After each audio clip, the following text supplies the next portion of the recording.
Now available in paperback and e-readers, E-Steam Essential, The Devil's Diva reaches a turning point in her life with this powerful E-Steam series story. Get E-Steam Essential at online booksellers today. In the frenzy for this Black Panther movie, many of these teachers, school administrators, and school principals are buying up blocks of tickets to the Black Panther movie so that black children can see a black superhero on screen. However, as they go out here to buy all these tickets for the Black Panther movie, what they don't know is that they're teaching children a lesson in white supremacy. Now, all of these teachers, principals, and administrators believe that they're doing a noble thing by going out here to buy all these tickets to the Black Panther movie so that kids can see a black superhero on screen.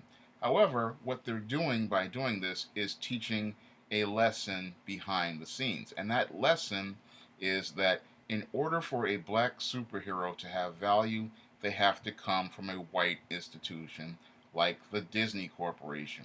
Now, there have always been black superheroes and black fantasy characters created by black publishers like myself.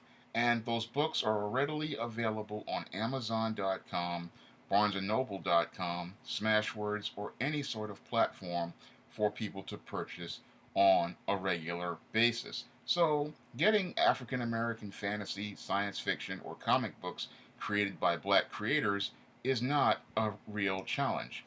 What the real challenge is that most people aren't aware of it, and most people are thinking that, oh, just this going to this Black Panther movie is the only way to teach children about black heroes, when black heroes are readily available everywhere. Now, the big problem with this is we have all these teachers sending a message to these children, and that message, again, is that in order for a black hero to have value, that black hero has to be validated by a white corporation. And the lesson that children are learning at an early age is that the white man's ice is always colder. Because as they go into this Black Panther movie, what they're learning is that in order for a black hero to have value, they have to come from a white institution in order to be seen as valuable by the world. Because, again, African American fantasy, African American science fiction, and African American comic books by African American creators is readily available to school teachers all across the United States and all over the world. And all they have to do is place an order for those books and put them in their own libraries, if so that kids can see that there are African American heroes out there. They don't have to go out here and buy Black Panther movie tickets to see a black hero. Black heroes have always been here, and there are always opportunities for kids to get access to black heroes, just that people don't want to talk about that because it does not fit the narrative of most of these liberals or most of the people who work at corporations like Disney, who have decided they're going to rewrite everything and act like films like Blade were never made, because they're sitting there acting like the Black Panther is the first black superhero movie when Blade was made back in 1998. And even back in the 1970s, we had a black superhero called Abar, the Black Superman. So there have always been black heroes, but most teachers don't want to teach about them. Most black people don't want to educate their kids about them.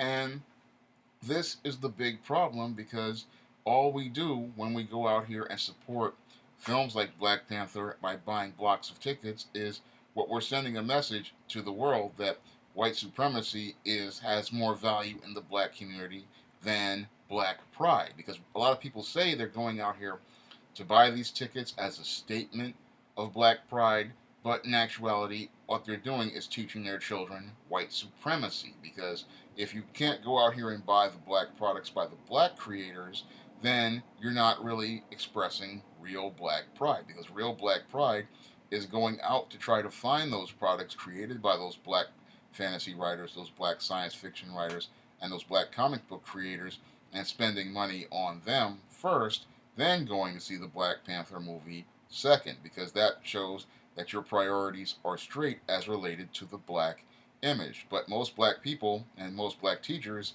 they're sitting there believing that this is going to be some sort of statement when the actual statement will be made when people go out and support their own creators so that they can go out here and create more fantasy products for children of all ages so that they can get a better understanding of heroes that look like them and heroes who have experiences like them and are telling stories about the black experience so that they can get the greatest understanding of the black community and what it means to be a hero from an African American perspective. A lot of people aren't thinking about the lessons that they're teaching their children in this frenzy. All they're thinking is they're going to go see a black superhero on screen, when in actuality, they could be a greater hero to their children by going out here and looking for all the great black fantasy, science fiction, and black comic books by black comic creators that's published every year by publishers and writers like myself. If you'd like to see me make more videos like this, you can donate to my Patreon by clicking the link in the description box. And if you want to try some of my SJS Direct fantasy titles like the ISIS series, the E-Steam series, The Temptation of John Haynes, and the Spinsterella trilogy, you may do so by clicking the link to Amazon.com. That's all I have to say for this video. You can comment, rate, and subscribe.